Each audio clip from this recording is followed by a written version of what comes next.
good luck. He's one of the brains behind some of the most iconic British comedy shows. Alongside Ricky Gervais, Stephen Merchant has given us the international smash hit, The Office, the award-winning Extras and the cult favourite, An Idiot Abroad. Well, now he's back with a brand new show, Hello Ladies, which sees him stepping into the spotlight all alone and promises to take cringe comedy to a whole new level.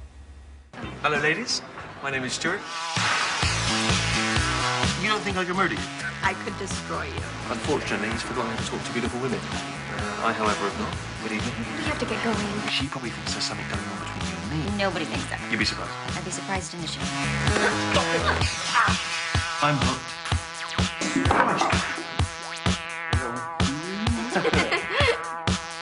How'd I go with Courtney? Did you talk to her? No. Really good. So you star in it, you co-wrote it, you directed it, and you're the executive producer. So yeah, I made the sandwiches as well. Yeah. Were you saving money or just... Just, you know, that's the best way to do it, you know? It's just, I was, yeah, it was too many jobs. There's a reason why someone normally does all those jobs separately. It's exhausting. It's so there crazy. was a moment where you thought, I've taken on too much. Yeah. I was hoist by my own petard, as they say, except I didn't have time to hoist my petard because I was doing all those other things. And if you were hoisted by your own petard, you'd have to do it yourself. I don't know what a petard is. Neither have I. Not a clue. Let's talk a little bit about him as a character. So you play Stuart. Now, before I'd even seen any of those clips or knew anything about him, I could tell exactly the type of guy he was from the title. Of course, Hello, Ladies. Yes, because it conjures up all sorts of images about this guy. Where did this idea come from? Was it from your stand-up? Yeah, I think I came to your show before and talked about the stand-up, and that was also called Hello Ladies, and that was sort of based on my own dating disasters. And then I did the show in Los Angeles, and HBO, who are the big sort of comedy network there, kind of like were, you know, thinking about doing the show as a sitcom. And so I didn't play myself. I made this character who's like a web designer who's gone to Los Angeles in the hope of sort of accessing the glamour and the you know, because he grew up like I did in the 80s, thinking that it was just beautiful women getting out of limousines in mink coats and, you know, VIP parties behind red velvet ropes, and he's trying to get to be part of that world, and of course that world doesn't want him to be part of it because he looks like me.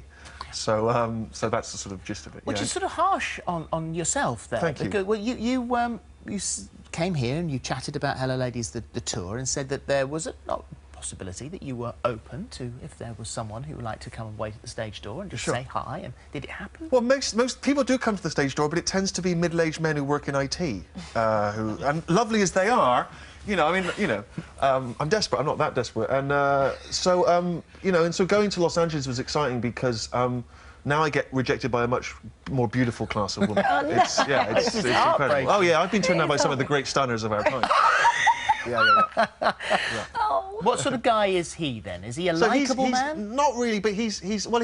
As the series goes on, you I think you warm to him more and more because you see that the desperation is born out of a loneliness, and actually he is quite a romantic soul. He does desire something, but he's misguided because he thinks that basically he wants a beautiful supermodel with a PhD that he can take back to his school reunion and show off to all the people that said no when he was a teenager.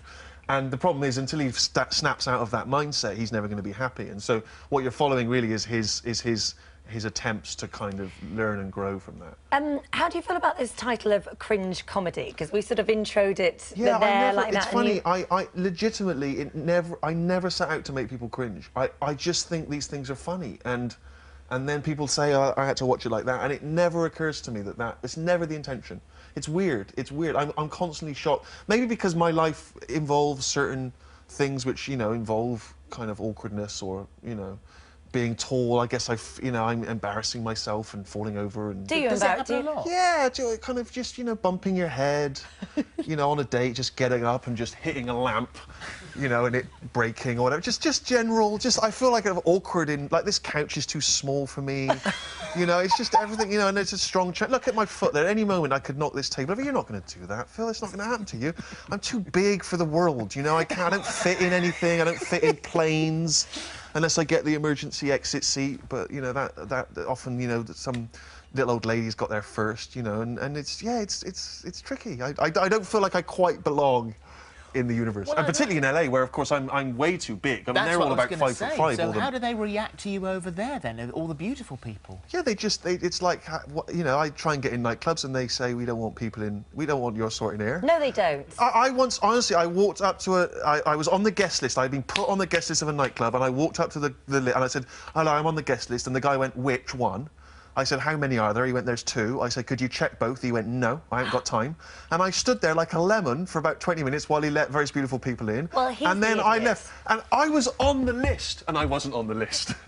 It was unbelievable. Yeah, it's terrible. Yeah. Is Ricky on the list? Ricky's probably on the list, but chooses not sensibly to go to those places. He would much rather be at home in his pants. This is... Yeah, no, he doesn't have the desire to go to the... And I don't really want to be in those places. I was once here in London, and I walked up to the door, and I said, can I come in? And the guy went, you can only come in if you're with a girl. And I said, if I had a girl, I wouldn't be coming in the club, would I? I'm coming in there to find the girl. I'd be at home watching TV with the girl. Why would I come to the nightclub? Maybe it's the fact that you wanted to go home and watch TV that it could be the root of the problem here. And so my friend said, my friend said, do you know who he is? And the guy went, yeah, and he's still not coming in. It was unbelievable. It was unbelievable. That's terrible. Well, when this is massive worldwide, then of course they'll be begging you Oh, to of course, to they'll be come desperate in. for you to The come first thing that you've done, really, for telly, in a series like this, without Ricky. Sure. Yeah. So, natural progression or a bit weird? More like a sort of, like a sidestep, you know, like a kind of, like a solo album, you know. You know, it was born out of the stand-up, and it's quite a sort of personal subject matter. I mean, Ricky very luckily has been in a relationship with his girlfriend Jane for seemingly, you know, since they were kind of at college, I think. So the idea of him like exploring the world of dating doesn't seem an obvious fit, you know, whereas I luckily have been researching this role since I was about 16. Is there anything you want to do next? I mean, do you sort of continue on the comedy route? Do you ever think about doing something more serious? Yeah, I like the idea of doing kind of drama. Something dramatic would be nice, you know, in the mould of like Breaking Bad or one of these shows. But you know, it's hard enough doing the comedy, and I mean, I can only imagine with those those big dramatic shows. But what's interesting about those is you can have comic moments, and you can do comedy in it, but you can also get all these other emotions that you can explore. Whereas with comedy, in the end, you're always coming back to the joke, you know. What about something in Bond? You could do. Do you know, I was gutted when I didn't get the call to be Q. You know, I thought it was a shoe-in for me. Come on, Bond, pay attention. I thought, I mean, I've got it down. Yeah, can you imagine? I was there, and I was there.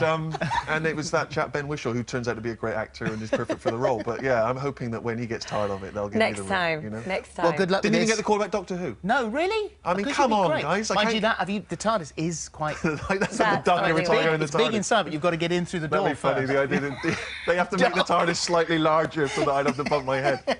And alter the whole time-space continuum because the door is bigger. I never thought of that, yeah. Hello Ladies starts 10 this Wednesday It looks brilliant, on actually. Sky Atlantic HD, not to be missed. Thank you very much. Thank you very much. Right. So